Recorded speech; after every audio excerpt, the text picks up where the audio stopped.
kuhusiana na suala la mtu kushiriki mazishi ya asiyekuwa Muislamu. Haifai kwa Muislamu kushiriki katika mazishi ya mtu ambaye si Muislamu. Asiyekuwa Muislamu atazikwa na watu wake,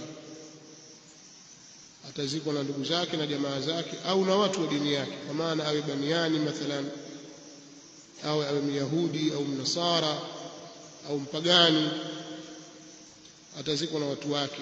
Muislamu hataruhusiwa kuhudhuria katika mazishi haya, kwa sababu pia kuna mambo mengi, wachilia mbali kushiriki katika mazishi hayo ambayo kumekatazwa, lakini kwa sasa pia kuna mambo mengi ambayo yatamfanya Muislamu asihudhurie. Miongoni mwa hayo ni mambo ya munkarati, bali kuna mambo ya muharramat na shirkiyati ambayo yanafanyika katika mazishi ya wasiokuwa Waislamu.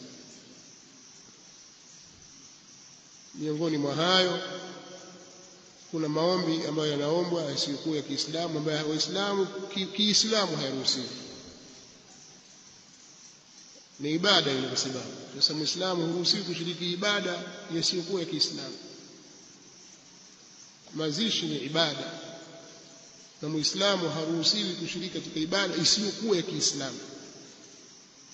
Kwa hili lazima lifahamike, na hii ndio dini, na sio kama ni msimamo mikali. La, amefariki ammi yake Mtume sallallahu alaihi wasallam, Abu Talib. Abu Talib ni ammi wa Mtume. Mtume sallallahu alaihi wasallam amelelewa na Abu Talib, lakini hakufa Muislamu. Alipofariki akamwambia Ali bin Abi Talib, nenda kamfukie baba yako, kamfukie baba yako, kwa sababu hana mtu wa kumzika, ni mtoto huyu, basi amchukue akamfukie baba yake.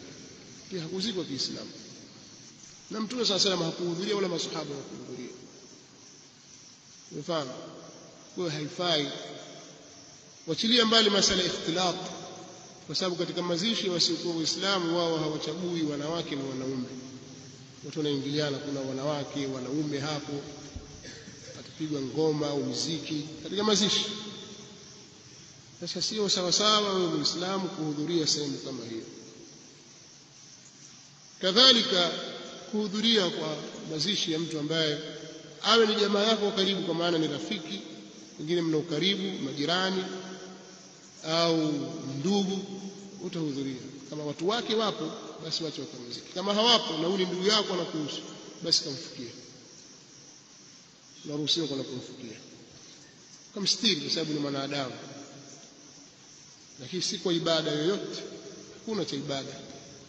Kadhalika kwa mtu ambaye ni tariku swala, ikikubainikia kwamba huyu hajaswali hata siku moja,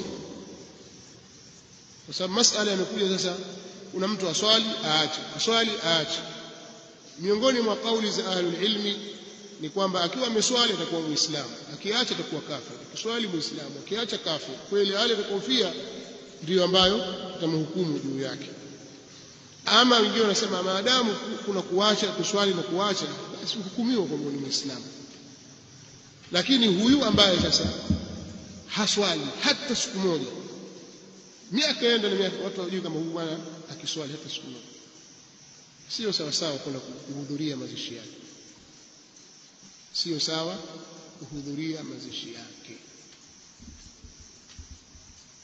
Mnifahamu?